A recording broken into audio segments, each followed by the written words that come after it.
Good afternoon, everybody. I'm Robert here for story time, and I hope you're all settled in and anxious to hear a really good story. You know, last week we had a song about the more we read together and sing together. Well, this particular song is called "Oh Me, Oh My, What'll I Do? I Can't Find an Elephant to Tie My Shoe." So it goes like this. Oh me, oh my, what'll I do? I can't find an elephant to tie my shoe, but I know what, and so do you. I don't need an elephant to tie my shoe. No, I don't need an elephant to tie my shoe. So the next verse is, oh me, oh my, what'll I do? I can't find a dinosaur to eat me up, but I know what, and so do you. I don't need an elephant. Excuse me, I don't need a dinosaur to eat me up. All right, here we go. Oh me, oh my, what'll I do? I can't find a dinosaur to eat me up, but I know what, and so do you. I don't need a dinosaur to eat me up. No, I don't need a dinosaur to eat me up. Now the next verse goes like this. Oh me, oh my, what'll I do? I can't find a kitty cat to ride my bike, but I know what, and so do you. I don't need a kitty cat to ride my bike. Okay, here we go.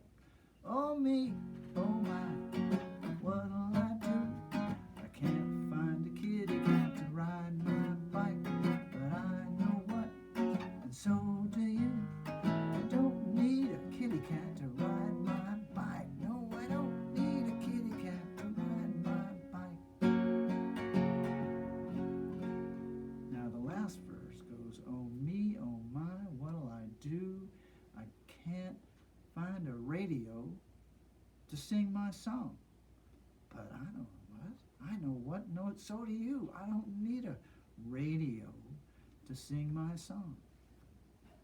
No, I don't need a radio to sing my song. Oh me, oh my, what'll I do? I can't find a radio to sing my song, but I know what, so do you. I don't need a radio to sing my song. No, I don't need a radio to sing my song, to sing my song, to sing my song. Okay, thank you for that. Singing along with me, I hope you did. And I have a wonderful story to share with you today called Clever Jack Takes the Cake. Now, this is a story about a young man named Jack. And he received an invitation to go to a birthday party. Not any birthday party, but a special birthday party, which is sent by the king, okay, about his daughter, the princess. And he has to decide, it's an invitation, invites him to the princess's 10th birthday party, and it's tomorrow at the castle courtyard. So he has to decide about whether or not he's going to go. Now his mother says, well, it's a very nice thing that you're invited to a party for the princess, but what a shame you can't go. Well, why not? Asked Jack. Because we've nothing fine enough to give her, his mother replied, and no money to buy a gift. Well, Jack had to admit that his mother was right. His pockets were empty. He didn't have any money. Except for in his pocket he had some matchsticks he always carried with him. And as for their belongings, they had a spinning wheel that they might be able to trade for money, or threadbare quilt and an old axe that he used to chop wood. Maybe they could get some money for that. Would the princess want any of those? Doesn't sound like it, does it? That the princess, 10 years old, probably doesn't need an old quilt or a spinning wheel or an old axe. So the boy thought for a moment, what's he going to do? He'll make her something. In fact, he said, I will make her a cake. Wow, from what? Asked his mother. From the dust in the cupboard? From the dirt on the floor? And he said, I have a better idea. At that same morning, he traded his axe, that old axe that we were talking about. He traded his axe for 2 bags of sugar, and he traded that old quilt for a sack of flour, and he gave the hen an extra handful of seed in exchange for 2 fresh eggs. And he kissed the cow on the nose for a pail of her sweetest milk. And he gathered walnuts. There was a walnut tree, and he was gathering some walnuts. And he could even make candles. So he dipped some candles. And finally, he had a strawberry patch. And he found and searched, and he found the reddest, juiciest, most succulent strawberry in the land. Delicious, said Jack as he plucked it from its stem. So he set to work, churning, chopping, blending, and baking. And that same night, the night before the birthday party, Jack stood back to admire his creation. 2 layers of golden sweet cake, covered in buttery frosting, ringed with 10 tiny candles, and that's how many candles was needed on the birthday cake. Across the cake's top, there was walnuts, which spelled out, "Happy birthday, princess." And in the very center, in the place of honor, sat the succulent strawberry. What a fine, fine gift, said Jack's mother. And Jack grinned. He had done something really cool. So, early the next morning, with combed hair and a clean shirt, Jack set off for the castle, holding the cake proudly before him.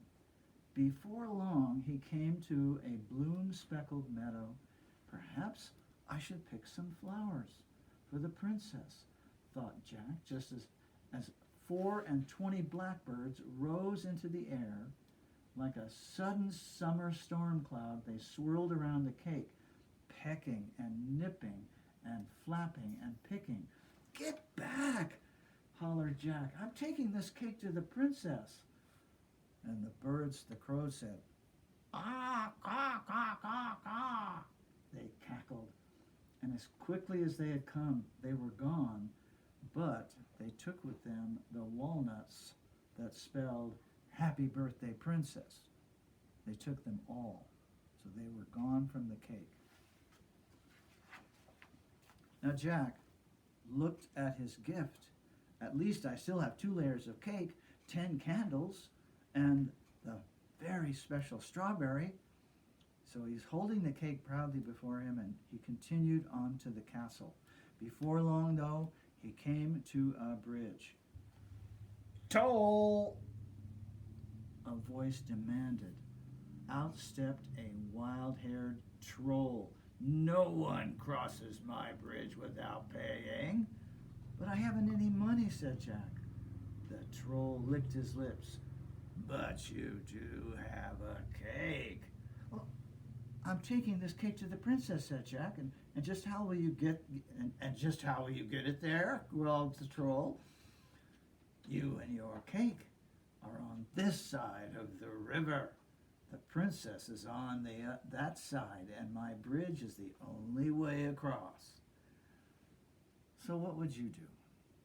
Well, Jack considered the problem. "I'll make you a deal. If you let me cross, I will give you half this cake." Agreed, grunted the troll. So Jack slid one layer, and as the troll slobbered and gobbled, crossed the bridge.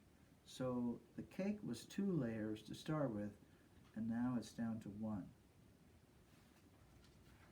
But he was able to get across the river. And on the other side, he looked down at his gift. Well, at least I still have a layer of cake, 10 candles, and succulent strawberry, he said. And holding the cake proudly before him, Jack continued on to the castle. And before long, he came into a forest. Now, this forest was a really dark place, and it was daytime, so there was very little sunshine that got into the forest. In fact, as he went along, it got darker and darker. No birds chirped here. No squirrels chittered. As if under a spell, the entire wood lay silent, sleeping. Only the wind seemed to whisper, "Beware, beware." And pulling the cake closer, Jack pressed on. The road grew narrower, the trees grew thicker, the light grew dimmer, and soon it was so dark that Jack couldn't see the cake in front of his face. Now, what was he going to do? It was so dark, he couldn't even see the cake that he was holding on to. You remember what he had? Remember at the beginning of the story? He had something in his pocket. You're right. He had some matches. And the wind was saying, "Turn back, beware." And he said, "I can't. I'm taking this cake to the princess." And he settled into his pocket for a matchstick, and he struck it on his shoe, and he lit one of the 10 candles.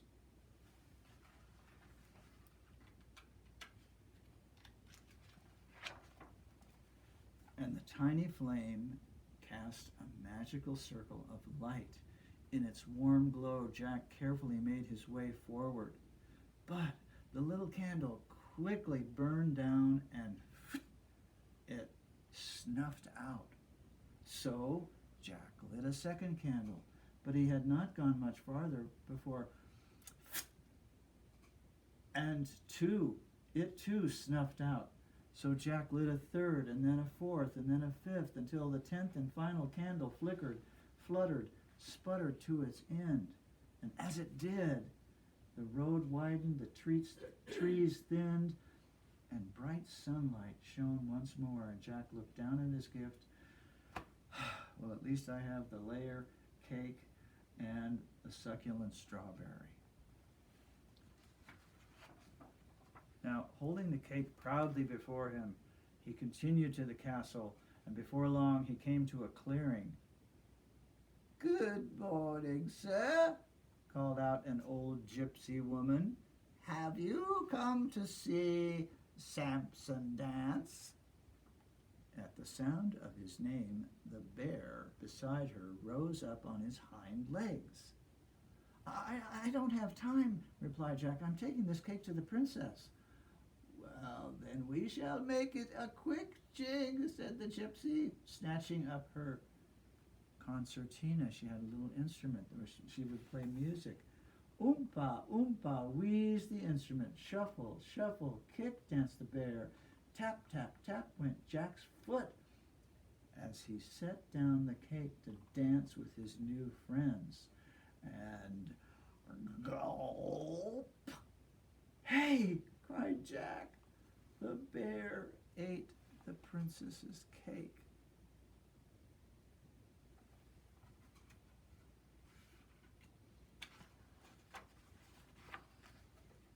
But the bear spit out the strawberry. "But not the strawberry," said the gypsy. "Samson hates fruit." So Jack had the strawberry.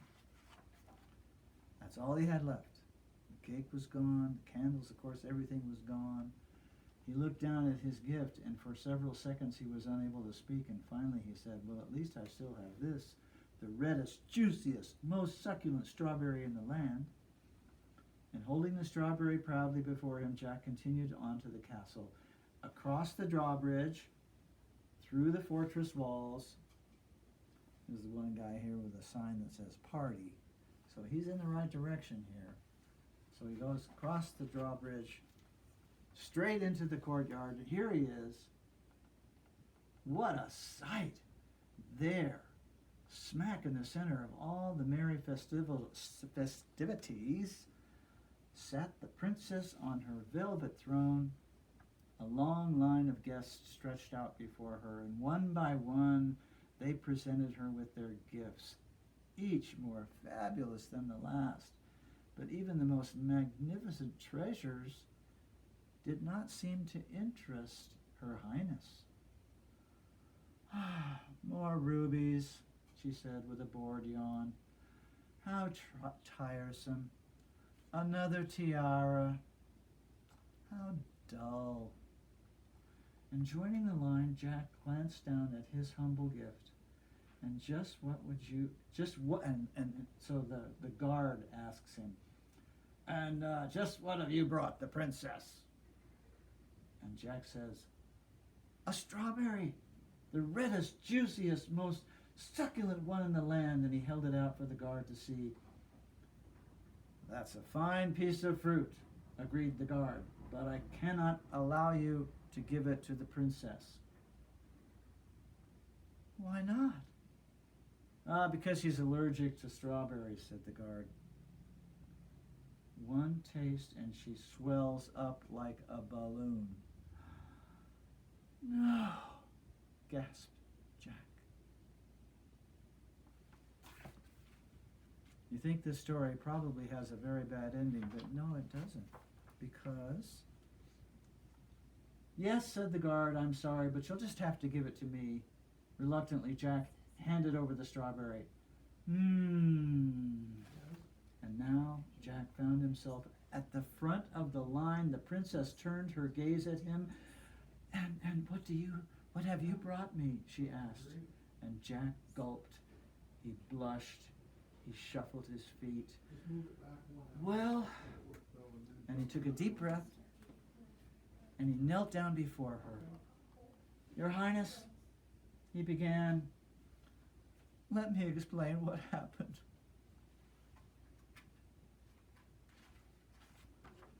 And he told the princess about trading for the ingredients to bake a golden sweet cake just for her. He told her about the swirling storm of blackbirds, the wild-haired troll, the dark, dark wood. He told her about the old gypsy woman and her concertina and the bear who loved to dance but hated fruit. And in the end, said Jack, I still had the succulent strawberry, but, and the boy sighed, you're allergic to strawberries. And he waited for her to yawn, and so the guard ate it. He concluded, he ate the strawberry. Well, how is this going to end? In a good way, I hope. The princess laughed and clapped her hands in delight. A story, she exclaimed. An adventure story at that. What a fine gift. Then the princess rose from her throne and proclaimed, time for birthday cake, and my new friend Jack shall have the honor of cutting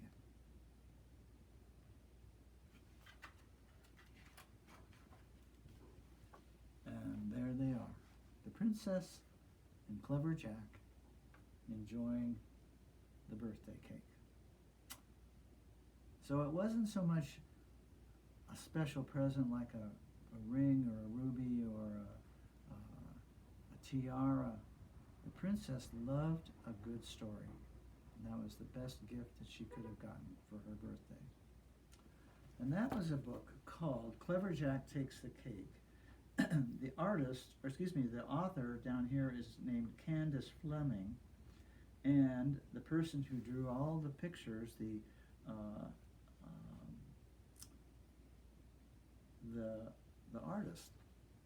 artist who drew all the pictures was named Brian Karras.